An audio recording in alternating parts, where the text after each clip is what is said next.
And now we're going to switch over to Stephen and Jordan, and I think they're in the same place. Okay. Stephen and Jordan, how are you guys doing? Oh, there we go. Go ahead and get set up if you've got to change. Yeah, that's all good. You guys are on mute too, by the way, just so you know. Professor Ford, do we have time for an extra lesson? Look at this. Whoa, I like the green notes. Yeah, right on. And what is this little one's name? This is Amelia. Amelia. Oh my goodness. Well, hang on one second. She's 10 months old. Emily? Oh, Chico. Thank you.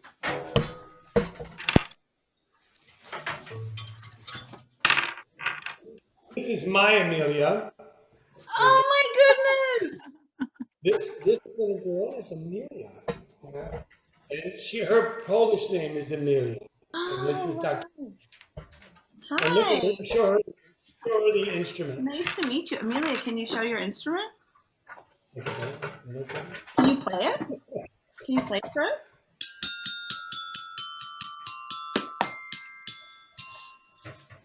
Yay! He's like, I like these headphones better. Well, and she can actually play an arpeggio. I'm very impressed. She's got bongos too. Wow. You're on the bongos. Thanks for bringing her on. Yeah, that's great. Nice to meet you. Bye-bye. Bye. Okay. All right, wonderful. Okay, guys, let's see. Jordan and Stephen, are you guys about ready?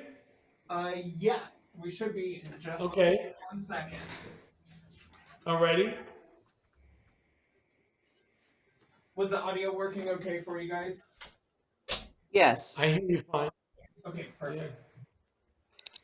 Well, I think we're probably good, right? Yeah, I'm good to go. Cool. Yeah, I think we're good. Wonderful, wonderful. Well, you've got a really interesting piece of music to play here. Bravo to you guys and your hard work to really make this come alive. Really cool. Very nice job. Have you played any duets before this piece? Us two, no. Yeah, not together.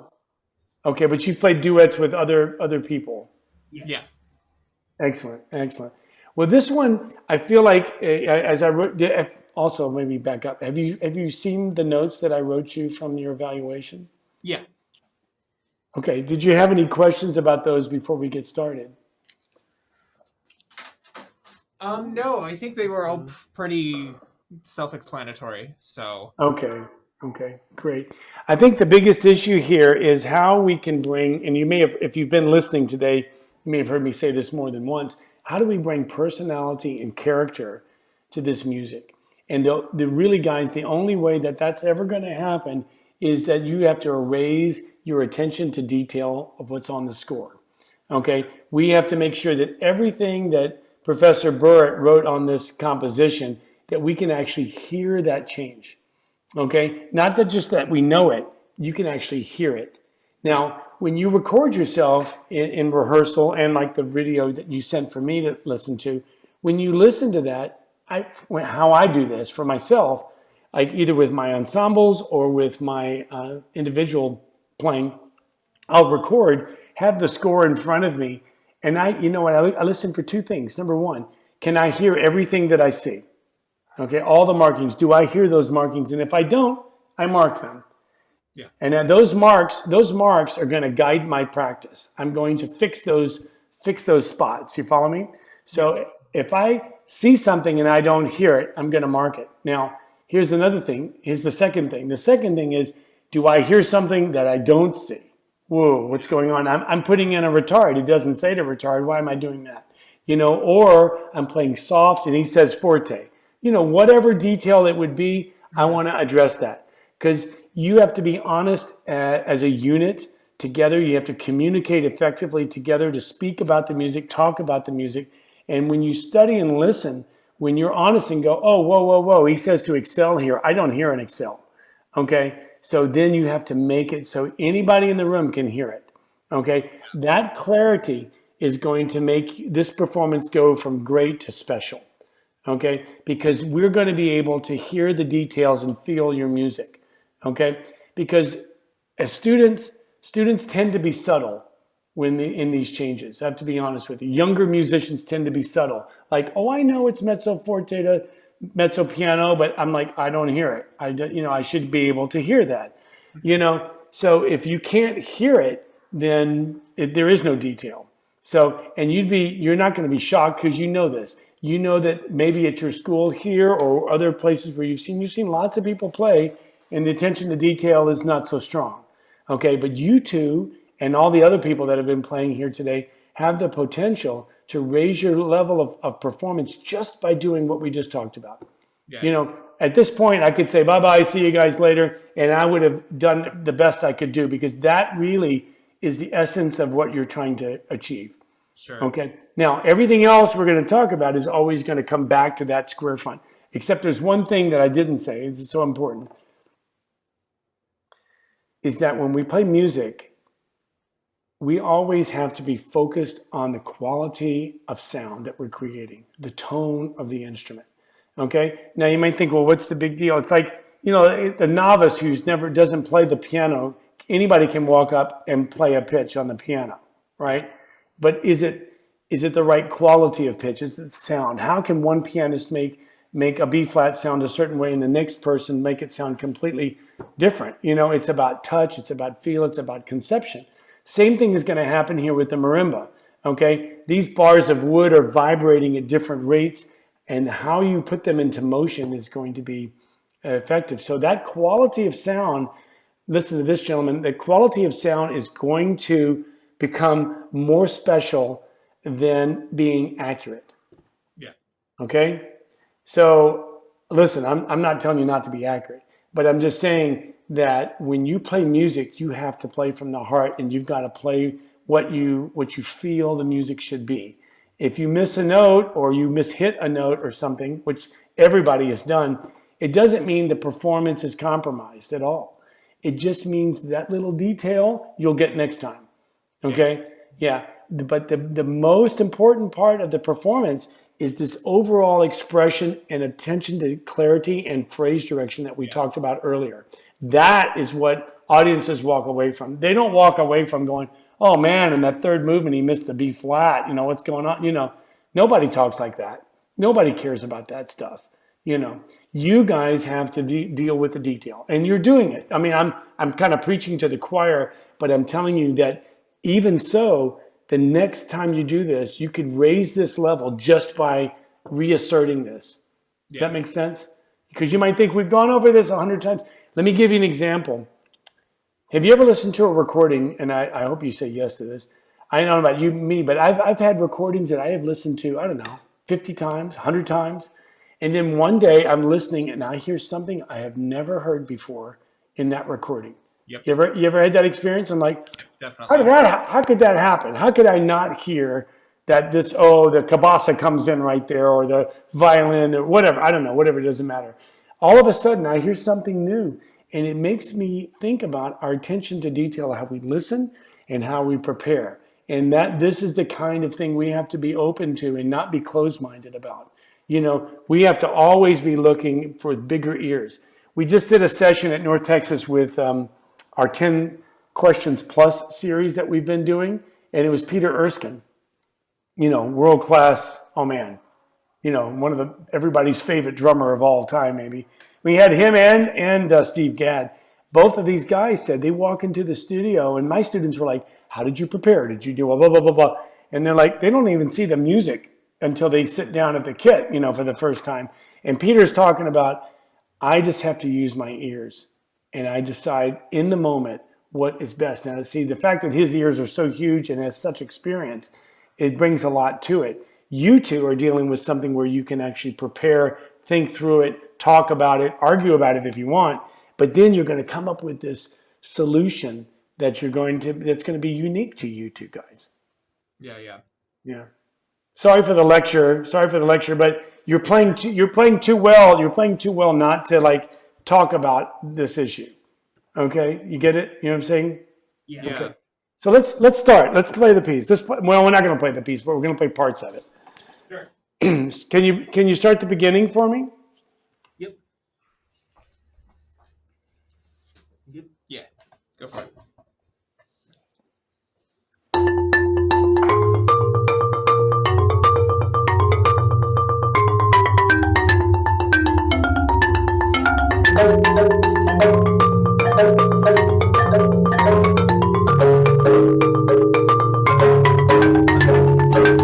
Okay. Okay, good. Now I don't know which one of you is which. Okay, which one's Jordan? Right here. Okay, there's Jordan. Okay, Stephen, when you start this piece, could you strive not to get to the core of the mallet? Do you know what I'm talking about? Because if you get to the core, you get this pretty kind of a harsher attack. Now, and what's the dynamic he puts at the beginning? Forte? Yeah. Yeah. Not double forte, just forte. Yeah. Okay, I think you're overplaying it. Okay, I want you to lower the ceiling, but increase the intensity. Think about that. So in other words, the intensity doesn't have to come from just dynamics. So, and I want you not to get to the core of the mallet. Does that make sense? Okay, try it again.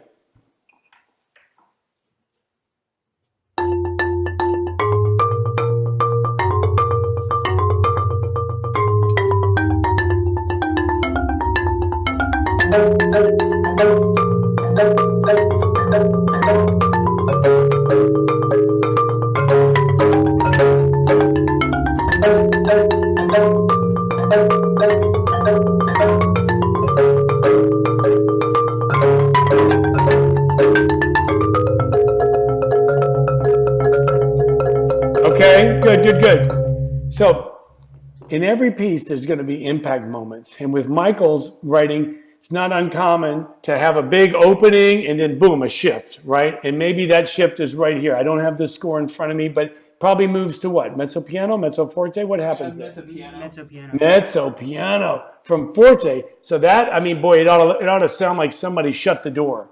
And, you know, the players, so it really should change. And also, when Jordan comes in, I don't feel like the part is synchronized rhythmically clearly. Okay, you follow me? And I'm wondering, Stephen, if you could just back off a little bit when he comes in, a smidgen, and maybe you too, Jordan, just not quite as big. Big, but not like on the top of it, you know? Yeah. Can we start it again? I like that opening, Stephen, a lot better. Okay. Yeah. Great. Cool. Let's do it.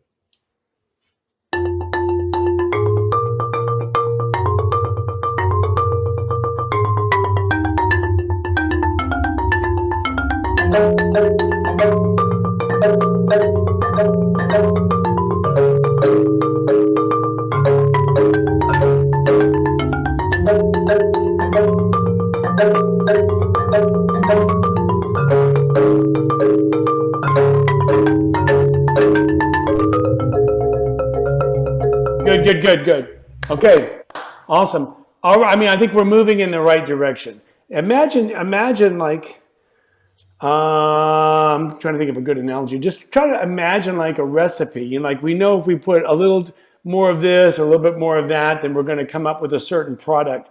And musical balance is it's not a guessing game, but it's not a firm target either. You know, so different rooms will create different sonic possibilities, etc. So but you two need to talk. Okay, you need to sit down, look at the score, and decide some things. Because already what we've done already seems to make it a little clearer, but I think we could do better. One of the things is that we would lead to that moment of impact where it drops down 2 dynamic markings. I would want you to crescendo that section in the last, right before the shift. And so when it drops off, it's a little bit more dramatic. Yeah. Okay. Now, maybe Michael wrote that in there like that. Maybe it's just something you imply. Okay. But we need to make that shift a little cleaner. And also have to make the opening be more concise together, unison. It's not about both of you guys playing out. Okay. It's nothing to do with that. It's about how you sound as a unit. Okay. You follow me? Yep. So the same thing we just talked about with Jarrett and Peter is the same thing here with any collaborative process. We have to talk it out. Because look, Jordan gets his part, Stephen, you get your part, you go off, you learn it, you come together, you go 1, 2, ready, go, and you just start playing. You just assume that, did you learn it? Yeah, I got it. We do it. Okay. But sometimes we miss the most essential part of like what we talked about earlier is that we've got to talk. Okay. And we've got to have a vision for like how we're going to feel about the balance. A lot of people confuse the term balance and blend with voicing. I don't know if you've heard this before, but I just want to clear this up. If we talk about voicing, it has really nothing to do with balance and blend. Voicing is like what notes in the bass, what notes in the, how is the chord stacked? That's a voicing, right? Okay. The balance has to deal with what part are we going to hear? What is going to lead the audience's attention? Where do we want the audience to focus on? Is it Stephen? Is it Jordan? Is it together? What do we want them to get out of this section?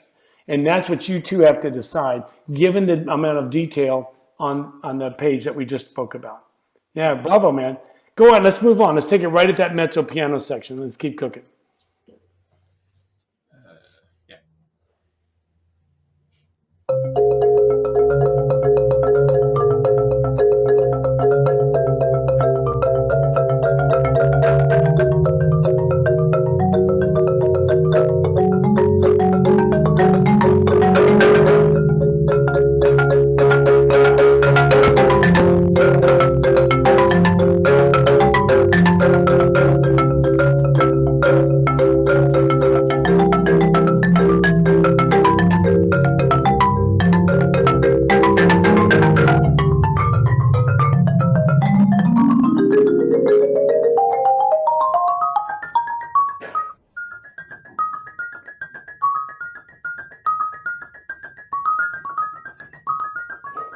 Okay, good.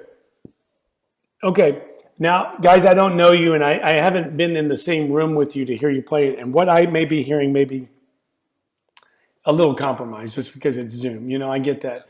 But I want to tell you how I feel, and I'm just going to say this, and please don't take it negatively, but I feel like you both are playing out more than you need to be playing. I feel like you're both trying to be too big. And let me tell you why I feel this way. Is because the instruments, the marimba can be so quiet. It can be such an intense instrument. It's soft dynamics that I think you should give more intensity to the softer side of your playing. Okay.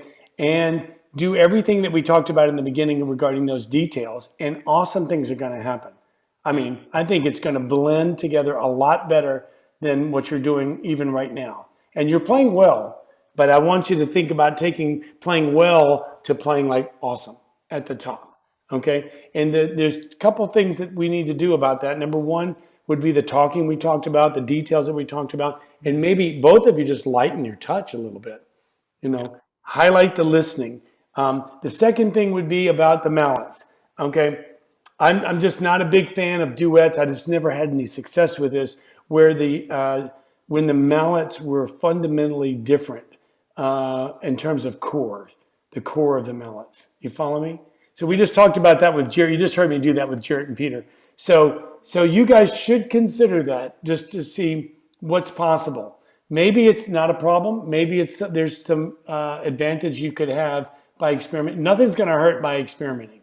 Totally. Clearly, Stephen needs a softer mallet because he's in the lower register. But maybe it's not good that it's a different core of the kind of mallet that Jordan's using. You know what I'm saying? Yeah. So we need to think about that. Okay. Sorry to that's just the reality of it, Oh, yeah, sure. And you're in a great program. They've got lots of people probably around with mallets that you could experiment with and see. Really in these sections here, it wasn't a huge problem, but I'm just bringing it up because that's something that we would, down in our world, we just usually don't do that. It's only going to be like whatever style of mallet we're going to use. The Ludwig Albert mallets, we're going to use those now, or they're going to use my mallets, or they're going to use Van Sice's mallets, or whatever. It doesn't matter. It's just long as they're together, That's just another thought. What questions do you have for me? I don't think I have any specific questions. I think I know I know all the areas to apply your comments. in the Yeah. piece. Yeah, I think We just need to discuss it more. So Yeah, yeah. I want to reassert, I really like everything you're doing. I mean, you've got so many positive things, and I'm trying to give you some comments about how to make it better. That's all. So, and look, you're the ones that are going to decide the solution, but if you do it together and you play the next piece, there's going to be some serious growth there for you two, because you're going to get a chance to do something that most players don't spend a lot of time on, playing duets. Okay, and there's a lot to be learned here, and also there's a lot of enjoyment, of course, as well.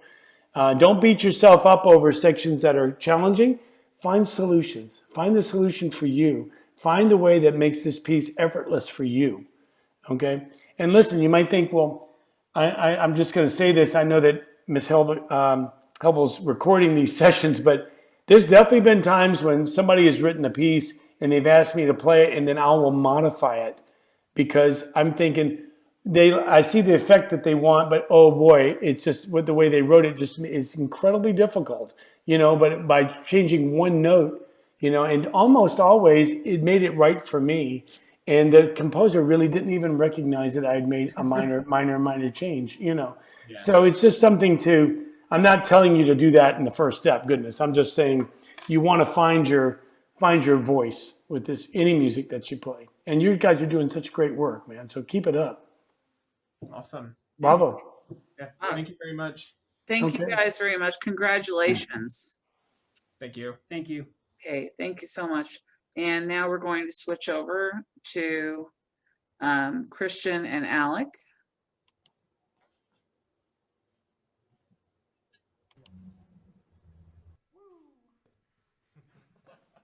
Welcome back, guys.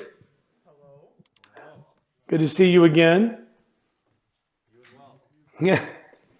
So we've got this really cool piece here with the castanets and Séjourné. And did you see my comments that I wrote you before? We did, and that is a very interesting approach, because we were sitting here thinking about how much it would cost to buy like another set of castanets, and we didn't ever consider just like going with like the cheap but affordable. Well, they're still not cheap. I mean, I think those Danmar castanets are $50 a set, roughly in that ballpark. But you know what? It's just, I mean, we're not playing orchestral excerpts on these castanets. These are less expensive machine castanets that have really good projection and articulation, and you're playing them with a marimba mallet. So I'm sure that the Epsteins and the Black Swamps and no, they never thought that or didn't anticipate that you're going to be playing them with marimba mallets. So I don't know. With us, I've got 2 students right now that are playing this piece, and they bought 3 sets of castanets. And I'm like, really? I told them, I'll buy one of these sets from you, just because I didn't want them to have to, split up one last set of castanets. That'd be kind of weird. Anyway, but the articulation was so far superior to the machines that we had, like the Black Swamps and the Epsteins and et cetera, that just mainly because it's just really just it's the piece of wood with the castanet at the top. You follow what I'm saying? So anyway, it just, I don't know, it seemed like it might be an inexpensive and better way to look at this piece. Yeah. I don't know what he envisioned, but I'm sure he just put 3 sets of castanets together. Yeah. Yeah. That's the route we took. So No kidding. what 3 we had. Of course. Well, I mean, listen, when I was in your shoes, I didn't own a set of castanets, so I would have been having to go borrow and beg, find some place to use them. So let's start at the beginning of it.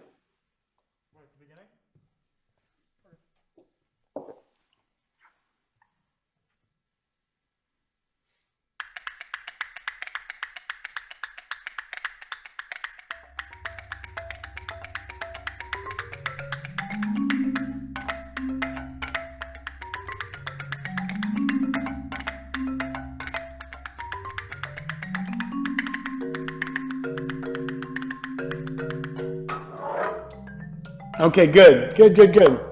Bravo, nice groove. Now, when you get to those impact moments, right there before it shifts, the music changes.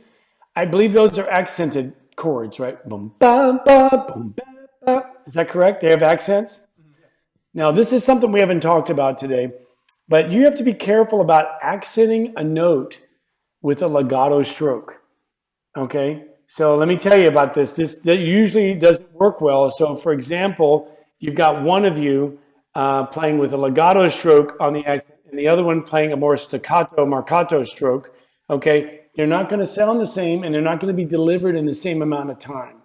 Okay? So it seems to me, hang on one second, because I'm just don't. It seems like Alec is using more of a marcato approach, and Christian, when you go up for the accent, it seems more legato in terms of what I'm seeing. Okay, so but I feel like they're not as quite together as I think they could be. Now, how do we do that? Let's talk about that. So we're going to come back here to play loud on the marimba. As you know, that when you strike the bar, there's no rebound or very, very little rebound, right? Okay, so you think, okay, if I play higher, then I'm going to get more volume and get that accent. But in reality, that is not necessarily all of the solution, because what has to change is the velocity of the mass of the ball of the mallet. Okay, now you can do that. You can change the velocity by bringing the arm more into the stroke. But there's a better way, and let me tell you the better way. And this is powerful. When you want to play loud on the marimba, you use a different style of stroke, which is this marcato, this staccato style stroke. There's a few different names for it. Let me give you the analogy. And you guys, you're in Missouri. Both of you guys gone fishing before? Oh, yeah. Okay, you've gone fishing. So you know what it's like to have a rod and a reel. You push the button to release the cord, and then you whip the line out into the water, right? Okay, but you've also been around somebody who's maybe a 5-year-old boy whose father's taken him out to go fishing, and the child hits the button and the line just drops right in front of him, right? And they're like, "Dad, what's the problem?" "Oh, son, you got it." So really what has to happen is that this whipping motion has to throw the lure out, right? Or the bait and the sinker, whatever, to throw it out there. Now, even if he took his arm and did this, nothing's going to happen. That line is just going to drop in front of him. You with me? Okay, now, I'm going to give you one other example. You go into, we're in the age of everybody washing their hands 10 times a day, right? So you're in the restroom there at the university, you wash your hands, and you turn and there's no paper towels. Okay, what do? Okay, well, if you're like most humans, you're going to try to, get the moisture off your hands before you wipe it on your jeans or something like that, right? Okay, so and we've all been in that situation when there's no paper towels, but that motion, it comes from the wrist, because while you're whipping that moisture off of your hands, you feel it, what I'm talking about? You never see anybody doing this like this. No one's in the bathroom like this, getting the moisture off their hands like this, right? All right, if you see that, you should probably leave. Okay, so the idea here is that on the keyboard, on the marimba, this translates into a way faster velocity of the ball without getting the height of the mallet higher, which might turn into inaccuracies, right? In other words, our accuracy can stay strong, but yet our tone and our volume becomes more articulate. Does that make sense? Okay, so now maybe I can show you. I don't know if you're going to be able to see this or not. Probably not. Okay, shucks. Okay, well, anyway, maybe. Okay, so if I'm going to. So this motion is not that motion, but from here, you can tell, I hope that can you tell that was louder the second time? Yeah. Now, and did you notice that the mallet stayed really low to the keyboard? Okay, bingo. So now your accuracy stays better, your hands are lower, and you get the attack in the fortissimo that you wanted out of this accent. So this is why when I see you guys do this, you're too good at players not to talk about this kind of thing as a unit. Individually, there won't probably be much issue because, when you play a solo, you're not having to match up with somebody else's articulation. Is there any questions about that? Yeah. No questions. Okay, try that motion now. Just do that opening, and when you get to the accent, think. Now this is tough to do on the spur of the moment, but you're going to want to practice this motion, playing these chords, hands low, and again, it's just like you're going fishing or that paper towel example. Yeah, let's try it. A quick, rapid whipping motion.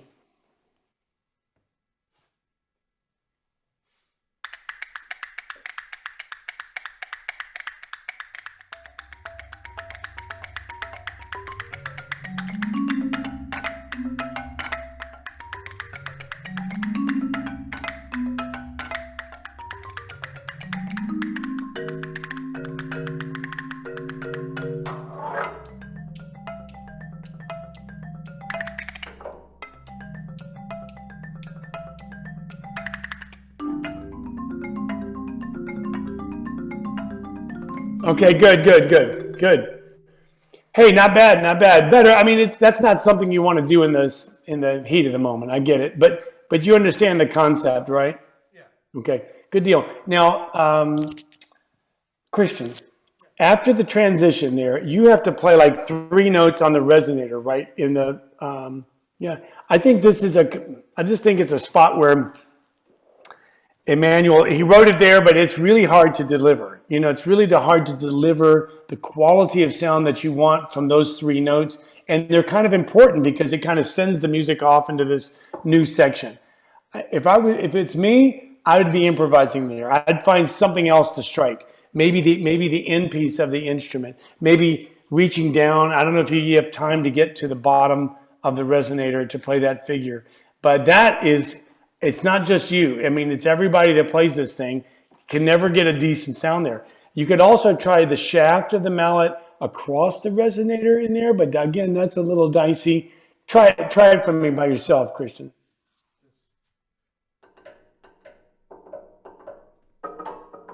Yeah.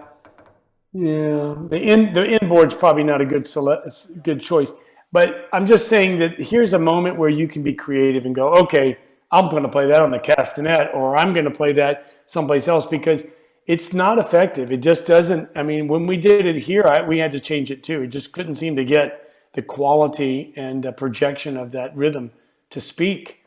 So, can you make it? Could you get to the resonator at the bottom in time to do that? No. Yeah, I don't think so. Yeah. What if you played a rim shot what if you played like a stick shot on the bars, the accidental bars, like the F sharp, G sharp, and A sharp? Just check. No. Play the mallet. Play with the mallet on the bar, but you're going to strike the shaft. The shaft will hit the bar too. The mallet and the shaft will hit the bar too. Yeah, like that.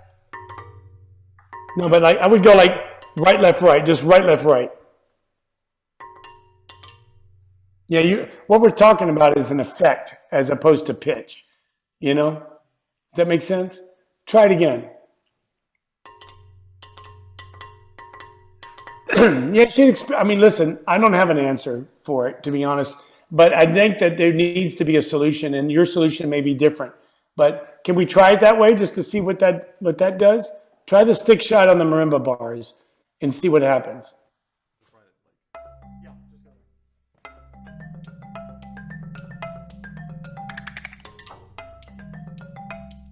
Yeah. Well, you're going to have to figure out how to get to that. Yeah. If it was me, again, I'm just suggesting you do something different than what he writes. It's a different color in general. Yeah. Something that's going to have a little bigger sound, a little bit of better projection. Okay. Cool. Can we go to the high point of the piece? Can we go like a little deeper into the music and play one of the bigger sections? You can choose. Yeah, that's probably.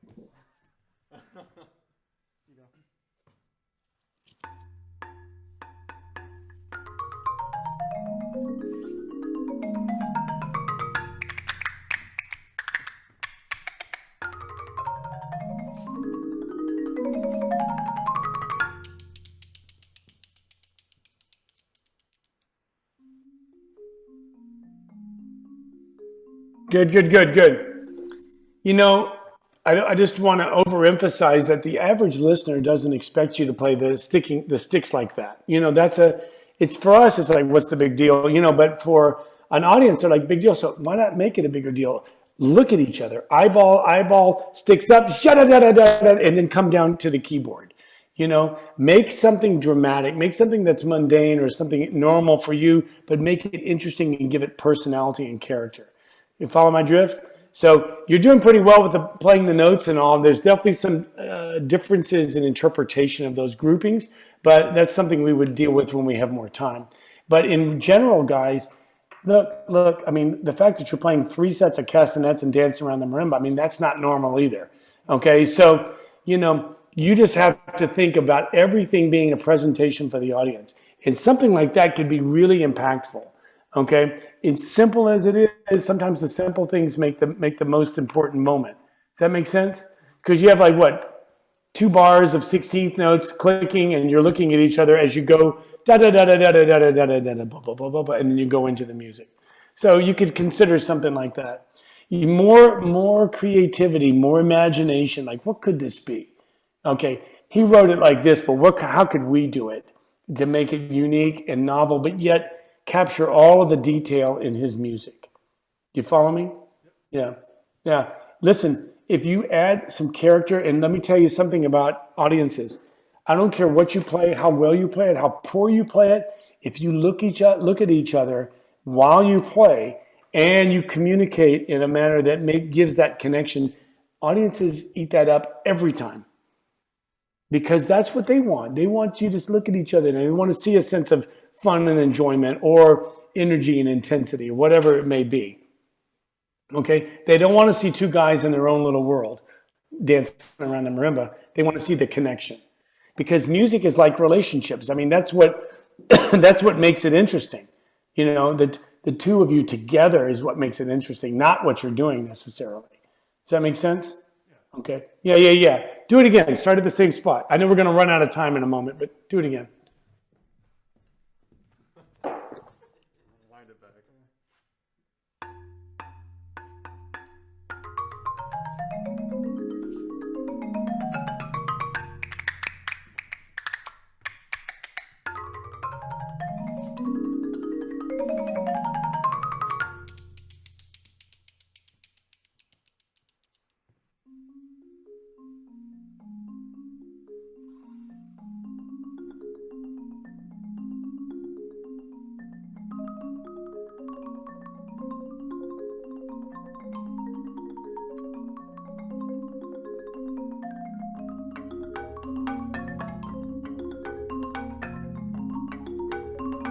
Okay, good.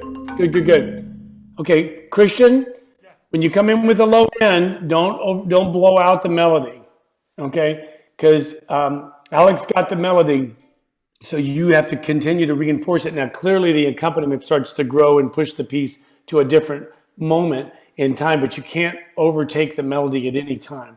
You don't want to ever be competitive with the melody or the moving line, depending on what's happening. So you have to each have to know your role. Oh, I'm the accompaniment here. I'm the melody here. You can play out, you know, what's my role? Okay. And listen, in ensemble work, I mean, quartets, quintets, I can't tell you every rehearsal in North Texas, for example, I'll be saying, I want the vibraphone to color the marimba sound here. You will be under the marimba sound, or vice versa, or something like this that deals with instruments and relationships. That's a big deal. Okay. Hey man, I like the click you did. That was more interesting. You could play with it. Now, do you have any questions for me? Actually, I do have one. During like the kind of chorale section that there is in the middle, Yeah. we've always kind of wondered, because it kind of plays out differently every time a little bit, but it's one of those like opinion things, I guess. But do you think that if our parts would it sound better if the 2 chorale parts like line up and like play everything kind of in sync with each other as far as individual strokes of the role, or does it sound better if it's like more split and kind of more filling in the gaps with each other? Well, I mean, you know, in this case, you 2 guys could try it both ways and see what you think. I know a few things, Alec, and that if you're going to play a chorale, which is to me is one of the most hardest things to do on the marimba, and you're going to have a constant tone and you're going to want to have a long line of music, then you must have a consistent roll speed. Okay, marimbas love to do this, tap, tap, tap, tap, tap, tap, tap, tap, tap, tap, tap, tap, tap, tap, tap, tap, tap, tap. And like, what are you doing? Oh, I'm emoting. No, you're not. You're playing rhythms, and we want it to be a sustained pitch. You with me? So that sustain is essential, and not to swell on each individual chord, but yet to see each chord as a unit of the line. Does that make sense? Now, the question you're asking is real. Now we've got two people playing a chorale. Do we play the exact same roll bass? Okay. I think it's worth a try. Sure. I mean, I don't know the answer, and it's probably different for each piece. And this piece is rather unique because you're both on the same instrument. I do know that I tend to shift when I play my chorales. I tend to shift with the left hand first. I want that fullness and richness and deepness of the left hand to support what's going on in the right hand. But sometimes I do have to switch with the right hand first. So I might find myself playing like, I don't know, eighths, and then I might play a ninelet to be able to shift that sticking, to get something to line up on the beat. With you guys, you'd have to look at each phrase and figure out how it's going to work. But the most important thing is that you both lift when the phrase ends, and then you both attack at the same rate. But we just did a piece by Christopher Dean, a brand new work called The Titanic Days, which I think is a fantastic piece for percussion ensemble. And the vibraphones, he wrote rolls with the vibraphones. Now, I'm not a big fan of rolls on the vibraphone, and Chris knows that, So, and we could never get it to sound right. And I just said, look, guys, you guys are going to play 30-second notes, and we're going to start on whatever hand we decided on. And so we put the recording on in time, in 30-second notes, and it all tightened down, okay? Where before they were kind of canceling each other out, it just didn't have a nice palette of. It's really just supposed to just have a little shimmer of sound, but it turned into a little bit of an issue. So I told Chris maybe he could put it in the notes. The vibraphones could play 30-second notes. I don't know if that made it into the cut, but the idea is that being together can include and creates creativity, not creativity, but clarity. It creates clarity of line, okay? And also, if you're playing in a space like you're in, a pretty big space that has some resonance, you're not going to hear it as a rhythm. In a practice room, you might hear that as a rhythm. You follow me, what I'm saying? Yeah. Okay. Yeah. Okay. Experiment. I hate to stop this. It's so awesome. I want to congratulate Christian and Alec.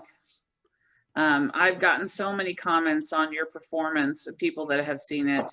And I just really want to congratulate you all and Dr. Bump and all you participants from Truman. You really excelled. So congratulations.